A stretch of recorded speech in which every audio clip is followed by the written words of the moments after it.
Y'all ready?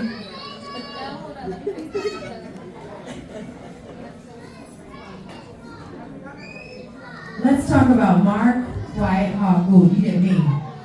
Is known among his people, the Nanticoke, Lenape Indian Nation, as a leader who has worked tirelessly on their behalf since the 1970s.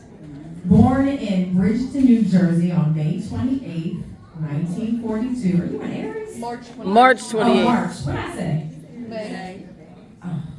But yes, March. this is so But you see, I read it, and I knew what the sign was, right? Okay. 1942, Quiet Hawk was raised in an era when citizens of the tribe routinely hid their identity to protect themselves from rampant discrimination and abuse. While living in Maryland in the early 1970s, he was inspired by a Piscataway chief to return home to New Jersey and help his own people assert their rights and embrace their heritage. He initiated the incorporation of the tribe as a nonprofit entity under the laws of the state of New Jersey, a step that was finalized in 1978. Also, the year he became the first elected tribal chairman under the modern-day structure of the tribe. Another significant milestone occurred in 1982 when the tribe earned state recognition.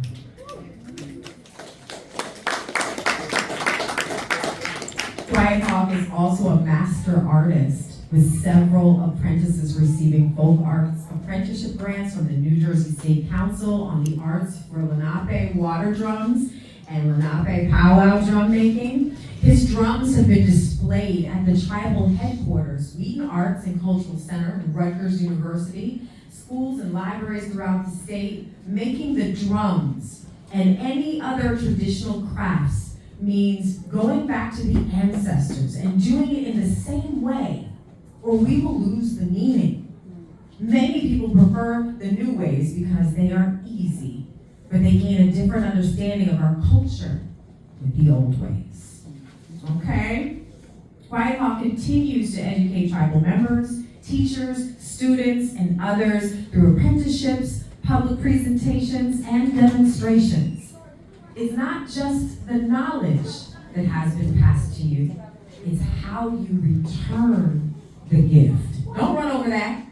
Let me rewind it and say it again. It's not just the knowledge that has been passed to you, it's how you return the gift.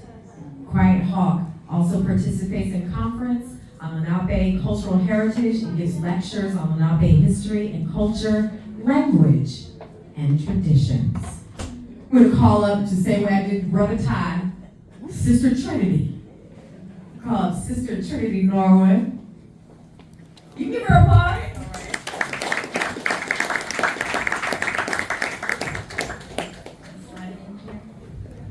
I have been given the honor of speaking a little bit. My name is Trinity Norwood. I am a citizen of the Nanticoke Lenape Nation. I am the child of the Reverend Dr. John R. Norwood Jr.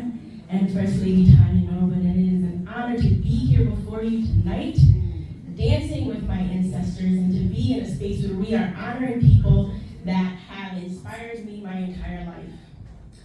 My family became citizens of the tribe I was in 6th or 7th grade, and it was a little bit of displacement. I grew up away from the community, and I was trying to learn how to adjust. And one of the most pivotal and important things for me was the warm embrace of my chief as I was figuring out who I was as a little girl who sat in a classroom away from my people and was denied my humanity by my teachers, by my fellow students.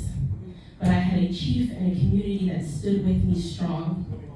It has been an honor to just be in your space, Chief Gould. You have taught me great leadership. You have taught me friendship. You have taught me what it means to be a servant leader. You have also, your relationship with my father has been the catalyst for one of the most important friendships I have with Leah and Ty. And just to stand here today is such an emotional thing. I'm the crier in my family, I'm trying to keep it together. So I just want to say Wanishi. Thank you for all that you do, not only for our tribal folk, but for people all across Lenapehoking. You are a shining light, and it is wonderful just to stand next to you. Wanishi.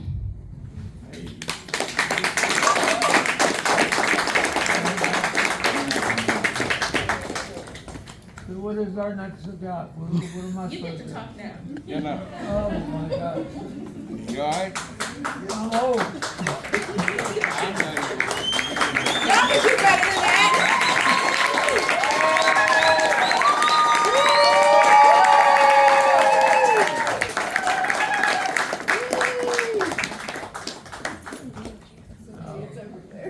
I have the honor of sitting next to one of the people who brought me out of my shell. Thank you, Bob. Thank you.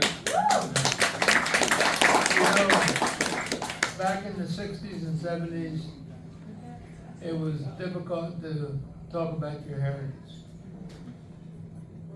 A few of the people that come up to me, and I guess I look at my mom and dad and say, you know, thank you, but the whole thing really came down to it. They were under that same auspices, keep your mouth shut, don't get yourself in trouble and talk about your heritage. This has been a wonderful ride. I mean, it's about 60 years, I guess, but it's one of the things where I watch things change. We didn't have to be hiding in the closet about our heritage. We could talk about it. We can actually go out there and dance, because every once in a while I feel like doing it. But I'm a little bit old for that now. You ain't too old. No, but it's been something that when you're not proud, you're proud and you have to hide it, and then all of a sudden you're let loose. You can go out and be yourself. And you don't have to worry about nobody talking about you behind your back or anything, because your own worst enemy is yourself after you learn. One of the things, okay, I come from a mixed heritage, and one of the things that happened out of it was the fact that I had to learn to live on both sides. And it's difficult because you can't talk about certain things in front of the ones that don't like you. I had to learn, and it was one of the most beautiful lessons that I've ever learned, because I could be me. The people that I met throughout the different tribes, especially on the East Coast, one of the things that happens when they found out that your name was Gould, they know you come from Gould Town. And you know, it was something that I was proud of, but I had to keep quiet. But now, these last 50 years of my life have been open to any kind of experience, because I know that I was safe. And many of you guys that are young, you don't have any idea what it's like to not feel safe.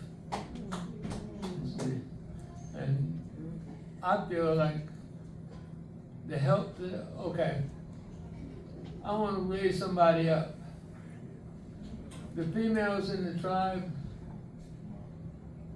showed me that I could do it. I got a cousin that invited me to coffee just so she can give me her lecture.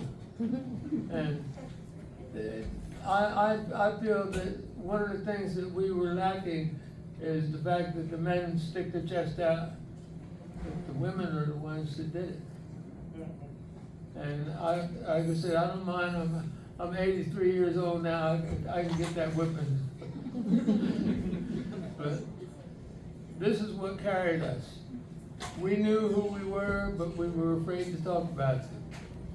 We were afraid of the repercussions of what happens when you talk about I'm Native, I'm Lenape. Oh, shut up, boy, sit down. No, we don't have to do that anymore. And to me, I didn't do it by myself.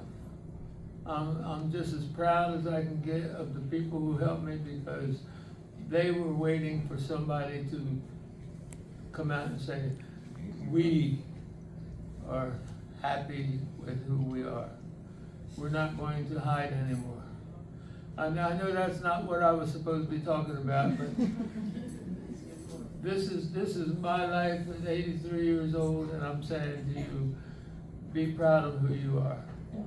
Be strong about who you are, because you never get that chance again. Thank you, guys.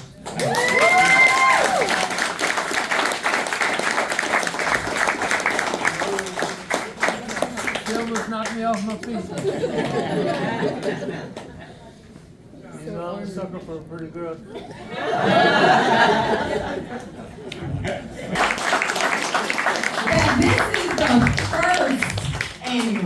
This is the first and it's standing room only.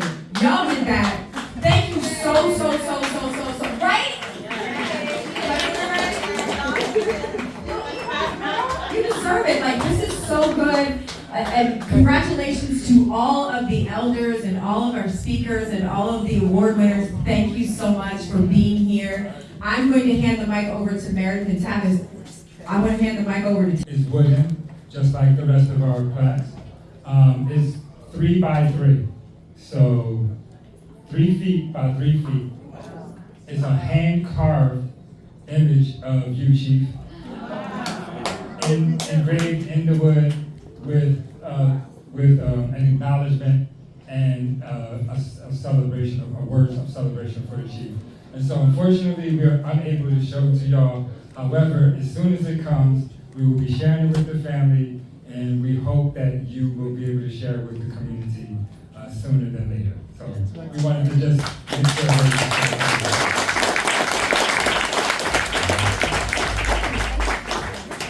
We're about to sing and dance. Can you say thank you? You gonna do the slide? Everyone, please keep in mind, this is a fundraising event.